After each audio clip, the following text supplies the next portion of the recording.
Hi, Coach Sandy here, and here's my inspiration, Jay Shetty, Think Like a Monk. And this is the theme for this month because it really speaks to us about our mindset. So as we go into 2023 and as we create new plans for relationships or modeling for our children or our careers, our marketing, our involvement in life, where are we going to be putting our energy? And it really comes from making some decisions about what's going on in your life. But also, I think we need to look a little bit deeper. And that's one of the things that I want to share with you today. So this segment is about letting go. Sometimes letting go is very difficult, whether you're letting go of stuff, whether you're letting go of negative people in your life, whether you're letting go of things that you've said yes to that are now consuming more time than you really want to give them. So there's an evaluation or an audit that perhaps you need to think about. So if something pops into your mind in these next few minutes, I invite you to just write it down and then kind of look at it. Wintertime is actually, from nature's perspective, a time when we should do some introspective work. So a meditation, a quiet walk, just listening to what your mind shares with you is one of the things that you might be able to do to process some of what I want to share with you today. So as you let go, part of what you're letting go of might be old messages, old stories. And it goes back to our values, beliefs and values. So I want to read something to you about how we even got here, let alone how we can then let go, because we need to look at what we really are and how all of this came to be. So I'll read to you just a little bit. Values are not inborn, they are churned out and based on the experiences of our surroundings, the circumstances we were born into. And then we continue through life and we build on those values, and they are affected and driven by what we are applauded for. Isn't it interesting? What we're applauded for and what we are denigrated for. So the praise versus the disapproval. Simply put, a sum of your life experiences, relationships with your families, their expectations for you, your passion and culture largely impact your value systems. So one of the things we really need to ask ourselves, is this value real? Is it real for me now? Do I need to evaluate where this value has me moving? So it's critical questions like this that will help you get clarity, and then that clarity can help feed your mind to help your mindset to go in a direction that is actually of your choosing. You have more control than you actually perhaps think you do. So I'm going to ask you to think about that.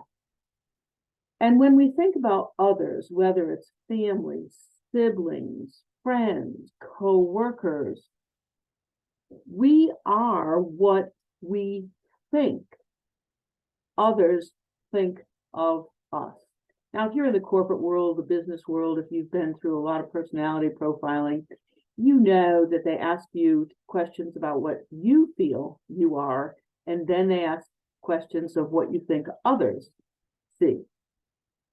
And so this is kind of not necessarily a mirror, because oftentimes we don't really see ourselves in the light that other people see us, or we're working to be seen in a light that we think they want to see us in.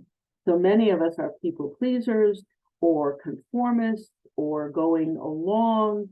So we need to look at how we fit in to this picture, and does it carry what we want? Are we congruent with our own personal values? I love to stop sometimes and think and use this quote: what you think of me is none of my business.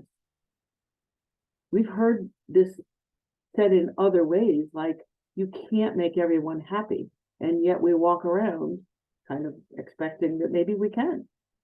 So I'm going to suggest to you that you clear out some distractions. And clearing out the distractions then allows you to move in the direction that you feel is of utmost importance to you in your life, in your relationship, in your careers, in your friendship. And can that be a little bit painful sometimes? It can. Maybe letting go of a friend that used to be a really, really good friend. And lives have changed, circumstances have changed, attitudes have changed. And there's just not that same synergy that there used to be. And so I encourage you to kind of rip the Band-Aid off if you need to, because where your mind goes is of critical importance. I really think that the more life experiences we have, the more we're able to stop and evaluate and look at things a little bit more clearly. And we ask ourselves, what do I need versus what do I want? And sometimes we use those words interchangeably, but from a perspective of what will move you forward, they're not really interchangeable. What we need sometimes is what we think other people want, as we've talked about. We can do with less oftentimes if we're put in a corner or situations change. The things that we thought we needed, we don't necessarily need. And things that we want, if we run that through the sieve of our own values, we're more likely to be able to get to an emotional response of why we want them and what we're willing to do for them. There's always going to be a cost. So, do you want less stuff? Start sorting. Do you want less food? Take the junk stuff out of the cabinet, get rid of it, and don't even have it there as a temptation. What about less empty activity? Watching the news, watching TV or violence. What can we eliminate that messes with our head? What is negative that's feeding it? So, if you're gonna, feed an animal, it's gonna grow. If you don't feed an animal, it won't grow.